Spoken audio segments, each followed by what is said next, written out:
Mimi mtoto wa baba mwenye nyumba. Nilikuwa nimefuta kodi yangu hapa nipate kuondoka mimi.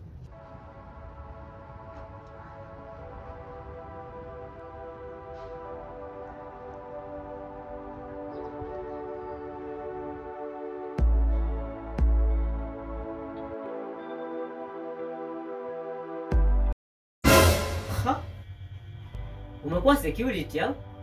Alafu unasema muelewani na mke wako. Kitu chenyewe hiki. Anaonja.